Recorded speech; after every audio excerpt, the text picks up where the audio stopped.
Welcome back to beauty and fitness. आज का हमारा टॉपिक है dry skin and dandruff. And obviously during the winters हम सबके लिए ये प्रॉब्लम होता है कि ड्राई स्किन को हम कैसे ट्रीट करें।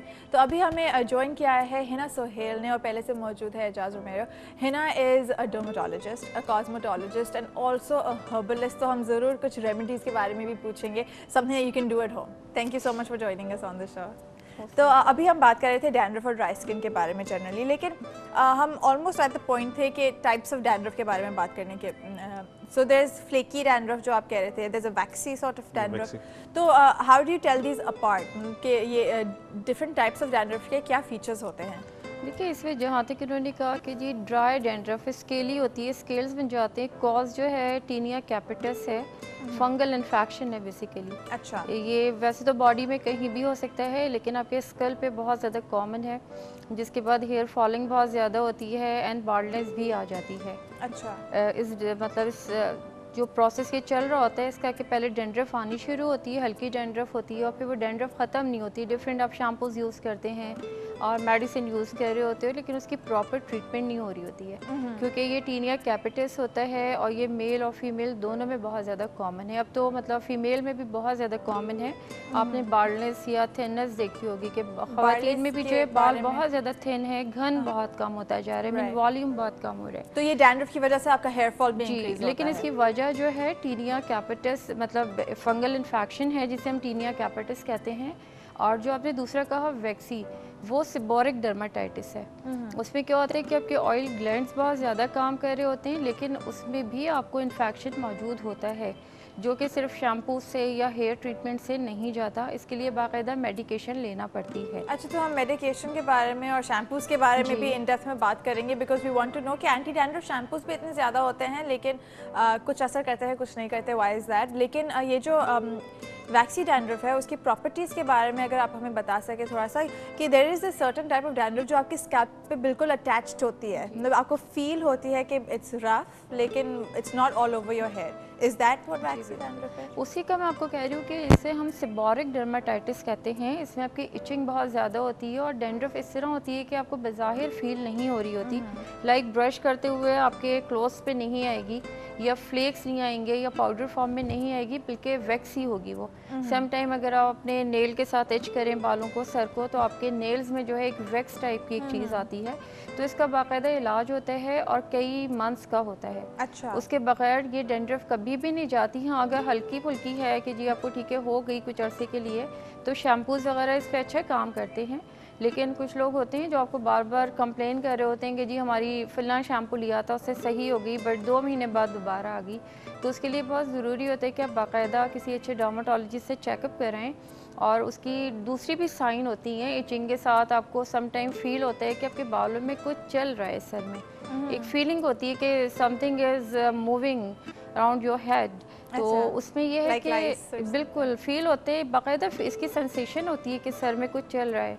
तो वो लाइस नहीं होती है, क्योंकि लाइस हर एक के सर में नहीं होती है, तो उसमें फिर इचिंग बहुत ज़्यादा होती है, इचिंग बहुत ज़्यादा बढ़ जाती है। फीलिंग क्यों आती है कि समथिंग इज मूविंग? फीलिंग इसलिए आती है कि आपका जरासीम है, ये भी बाकायदा एक, मतलब जिस तरह आपका बैक्टीरियल इन्फेक्शन होता है या वायरल होता है, इसी तरह फंगल इन्फेक्शन है। और फंगल भी एक जानदार शय है, एक जरासीम है जो अपनी पूरी कॉलोनी बना लेता है। इसी तरह अगर ये बॉडी पे आ जाए तो आपने देखा होगा बॉडी के सर्टेन पार्ट जो है ब्राउन हो जाते हैं या वाइट हो जाते हैं, वाइट पैचेस पड़ जाते हैं, जिसे सम टाइम हम वेटिलिगो के साथ भी जो है कंपेयर कर रहे होते हैं कि या बर्ड्स तो नहीं है, वेटिलिगो तो नहीं है, लेकिन वो वेटिलिगो नहीं होता, वो फंगल इन्फेक्शन तो ही ये होता है। ऐसे किस्म के जो फंगल इन्फेक्शंस हैं वो कंटेजियस भी होते हैं कि आपने अपने बालों में हाथ लगाया, आपने स्किन पे किए, ऐसा कुछ नहीं होता? कुछ नहीं है। अच्छा, तो ट्रीटमेंट के बारे में हम जब बात करते हैं तो व्हाई इज़ इट कि कुछ जो आपके एंटी डैंड्रफ शैम्पूज़ हैं वो काम कर लेते हैं लेकिन कोई नहीं करते हैं? ये डिफरेंट टाइप्स ऑफ डैंड्रफ के बारे में होता है या is it person to person? नहीं, ऐसा नहीं है। देखिए, अगर सीवियरिटी बहुत ज़्यादा होगी और बहुत पुराना होगा, सीवियर होगा केस, तो उसमें शैम्पूज़ इतना काम नहीं करेंगे, वक्ती तौर पे करेंगे। जैसे कई नंबर ऑफ़ पेशेंट मेरे पास खुद ऐसे हैं जो कहते हैं हम शैम्पू जिस दिन करते हैं उस दिन नॉर्मल इचिंग नहीं होती, नॉर्मल रहता है बिल्कुल, और अगले दिन से इचिंग स्टार्ट हो जाती है या तीसरे दिन से इचिंग स्टार्ट हो जाती है। तो आपको वक्ती तौर पे वो डेंड्रफ तो सही हो जाती है। बेसिकली डेंड्रफ क्या है? आपके डेड टिश्यूज़ हैं, squamous tissues and dead tissues हैं जो हमारी बॉडी पे होते हैं, और एवरी 28 डेज़ बाद वो निकल जाते हैं और एक नई स्किन आ जाती है। पूरी बॉडी में होता है नॉर्मली, लेकिन जहाँ एक्जिमा आ जाए, डर्माटाइटिस आ जाए या फंगल इन्फेक्शन आ जाए, तो वहाँ ये टिश्यूज़ आपके जो है बॉडी से नहीं निकलते हैं, बल्कि जमा होते रहते हैं, लेयर्स बनाते रहते हैं और उन्हीं लेयर्स में जो है इन्फेक्शन हो जाता है। अच्छा, तो आप जब बात करते हैं कि आपको प्रॉपर डर्मेटोलॉजिस्ट के पास जाना होगा एक ट्रीटमेंट सीख करने के लिए, तो डर्मेटोलॉजिस्ट क्या रेकमेंड करेगा? फंगल की मेडिसिन होती है जो कि वीकली मेडिसिन दी जाती हैं और इसका इलाज कई हफ्तों तक, समटाइम 18 वीक्स तक जो है किया जाता है। उसके साथ शैम्पूज़ दिए जाते हैं टॉपिकल ट्रीटमेंट के लिए। समटाइम जो है कुछ लोशंस होते हैं, क्रीम्स होती हैं, स्प्रेज होते हैं, उनका इस्तेमाल भी होता है। अच्छा, और इसका रिजल्ट लॉन्ग टर्म होता है, परमानेंट होता है या ये परमानेंट? बिल्कुल परमानेंट होता है अगर सही वक्त पे इलाज कराया जाए। अच्छा। अमूमन ये होता है, पेशेंट आता है, आपको हमने कहा जी 18 वीक्स की ट्रीटमेंट है और 6 वीक्स या 8 वीक्स के बाद फ़ायदा होने हो गया, पेशेंट जो है घर में बैठते कहते हैं जी मेरा मसला हल हो गया। बेसिकली वो मसला नहीं हल हुआ होता, वो रिवाइव हो जाता है फिर, क्योंकि जो फंगाई जो होती है वो एक पूरी कॉलोनी बनाती है सर्कल में।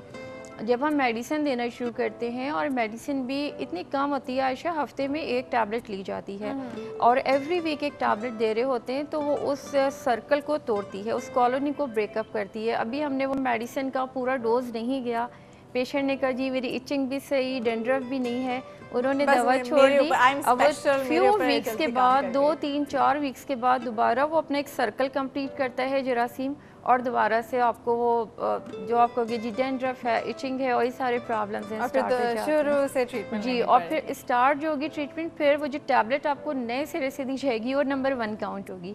अच्छा। आपकी वो 6 हफ्ते की या 8 हफ्ते की जो ट्रीटमेंट थी वो समझिए ख़त्म हो गई। What a waste of time जी। अच्छा, तो हम जब बात करते हैं एज की, तो एज के साथ साथ डैंड्रफ में भी फ़र्क आता है या is there specific age group जिस पे डैंड्रफ ज़्यादा होती है? नहीं, ऐसा कुछ नहीं है। बच्चों में भी डैंड्रफ हो जाती है, बड़ों में भी होती है और मैच्योर एज में भी। डैंड्रफ की कोई एज नहीं है। अच्छा, डैंड्रफ की कोई एज नहीं है, लेकिन मैंने सुना है कि अगर आप ये कहना चाह रही हैं शायद कि ड्राइनेस ओल्ड एज में ड्राइनेस बढ़ जाती है। ड्राइनेस एक अलग चीज़ है और जो आप डैंड्रफ की बात करें, डैंड्रफ एक बिल्कुल अलग चीज़ है।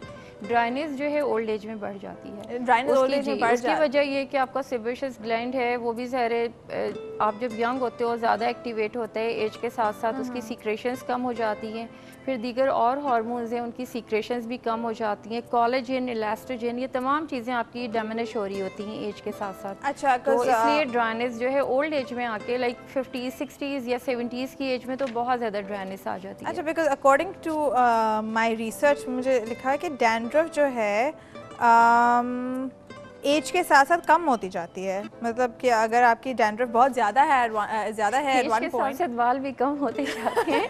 तो ये बालों के कम होने का ज़रूरी नहीं कि सबके साथ कम हाँ, हो बिल्कुल। बालों की भी हेरिडिटी होती है कि आपकी फैमिली में है तो गर्भ कम हो रहे हैं बाल। अच्छा, डैंड्रफ से बाल जो गिरते हैं उसका एक अलग कॉन्सेप्ट है।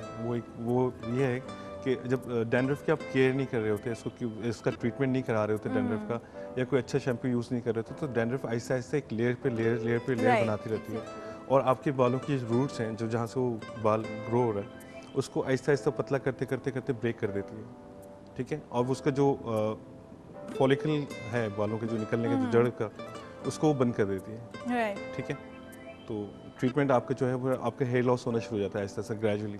अब बस आपको शौक हो, आपने खुजाली हल्का सा आया, डैंड्रफ निकल आई, तो बाल भी निकल उसमें बाल भी निकल आए साथ साथ, आप उसको प्रॉपर्ली ट्रीट करें डैंड्रफ को, तो उससे आपका हेयर लॉस जो है वो रिकवर हो जाता है। अगर आप डैंड्रफ ट्रीट करते हैं तो आपका हेयर लॉस भी रिकवर हो जाता है, काफ़ी बेहतर, काफ़ी हद तक जो है वो रुक जाते हैं बाल गिरना। अच्छा, हाँ, क्योंकि आई हैव हर्ड कि अक्सर लोग बोलते हैं कि बस थोड़ी सी डैंड्रफ है छोड़ देते हैं, तो डैंड्रफ टाइम होता ये है, जैसे इन्होंने भी कहा कि आपका जो एक बाल होता है हर 3 साल के बाद एक नया बाल निकलता है।